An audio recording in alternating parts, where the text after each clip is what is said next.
Hello once again.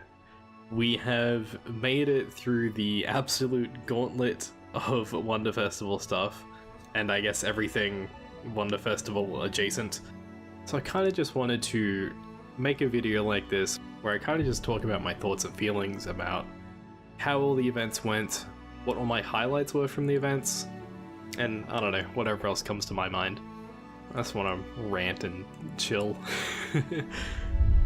So as far as event recaps go, I covered Wonder Festival itself, as well as Good Smile's OneHobby, which I feel like are the big two, and then the Kotobukiya Collection. The things I didn't cover at all were the Amiami one, which I guess had things from a lot of smaller manufacturers, and also I feel like more than half of the content there was like kind of lewd stuff, so I didn't really want to cover it on this channel. And then the other one was Mega Hobby, which I think was like 2 weeks ago now. And I don't really like Mega House, so I didn't bother covering that event. But despite that, I think my series of event recaps ended up being like an hour's worth of content or something, which, I don't know, that's a lot of figures. That's like 2 or 3 months worth of Amiami recaps in like a week. The main thing that bothers me is that I feel like everything used to be part of Wonder Festival, and we're now really seeing like the decentralization of figure news. And it's annoying because like everyone still does it in the same week anyway. They're just not at Wonder Festival for whatever reason. I think quite a few manufacturers pulled out because of COVID, but I think even despite that, I don't think much would have really changed. And I think it just gets annoying trying to track down exactly what event is happening, where people can find that information, just in general, like keeping track of announcements and things.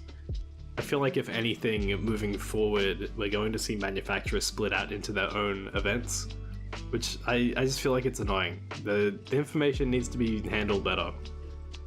And it certainly doesn't help that the source language is Japanese, and your average figure collector isn't going to be able to search Japanese for whatever specific thing they need.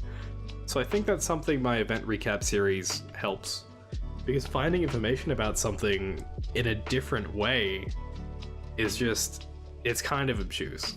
But that's enough of my rant about OneFes. And now I guess I'll talk about my favorite figures and my highlights from the Wonder Week, as I want to call it. I think given all of the disparate events, Wonder Week would be a very cute name for all of this, as like a collective grouping. But I don't know if that's going to catch on. Maybe we can make it happen. So my favorite from Wonder Festival was Eastream's KotoCore from Princess Connect. I think of all the things that got shown at Wonder Festival, that is the one that I think I'd be the most likely to buy. It's going to depend a lot on how the paint job turns out.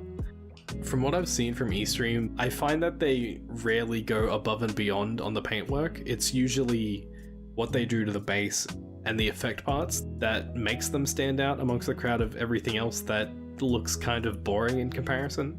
But I'm very hopeful for it. Sometimes it feels like Eastream goes too big, but in this case it feels like it's just the right size. There's just enough flair and swirlies and whooshy effect parts coming from the base that it adds a lot, but it doesn't take away at all from KotoCore.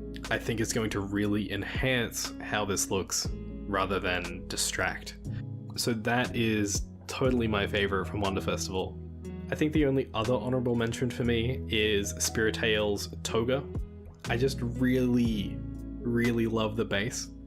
And if the coloring turns out how I'm expecting it to in my head, then I think it's going to look really spectacular. It's not something I'm interested in buying, but this is something I really hope they get right. For Good Smile, I feel like for the most part, I was pretty underwhelmed. I was hoping we'd get an update on the Ikari Nendo, which I've been waiting for literally years at this point, but she wasn't in it at all. There wasn't like any standout fate scales when I feel like there's usually one or two. For me personally, the highlights are all Nendoroids, which are Sans and Papyrus, Aloy, and Miyu and Chloe from Prilia, and the Dragon Maid Nendos. I don't know how many of them I'll actually end up buying. I'd say at least a couple. I'm not personally interested in the Fuzichoko Ghost Bride. I know that she's going to be too big and too expensive for me, so I'm not even getting my hopes up. I'm not even pretending like I'm going to pre-order her. But I think for everyone who is interested, I think she's looking really promising. Good Smile is definitely a company I trust for consistency, so I'm totally confident that the Ghost Bride will turn out well. It's just not something I want as part of my collection. I also thought the FMA scale was really good, but I'll leave that up to someone who cares a lot more about FMA than I do.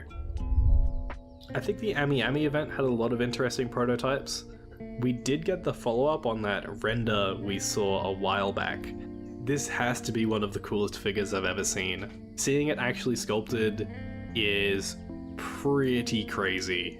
And I think it's going to come down to how well the paint job looks to really seal the deal on this. From everything shown at the Amiami event, this is definitely my highlight and standout pick. Anything else of note from that Amiami event, I'm sure I'll just talk about later when they go up for pre-order at some point, because I assume that everything they've shown will be available on Amiami. It would be very strange otherwise. And then for the Kotobukiya collection, I was really impressed with the Bashoujo series statues that they showed. Shunya Yamashita is a god. His art style is so nice, which made me like instantly fall in love with the Optimus Prime and Megatron figures. For a long time I've been considering buying a figure from the Bashoujo series, and like a lot of the ones I really like are the My Little Pony ones, and I just don't think I could live with myself if I bought one of those My Little Pony figures, despite how good a lot of them look.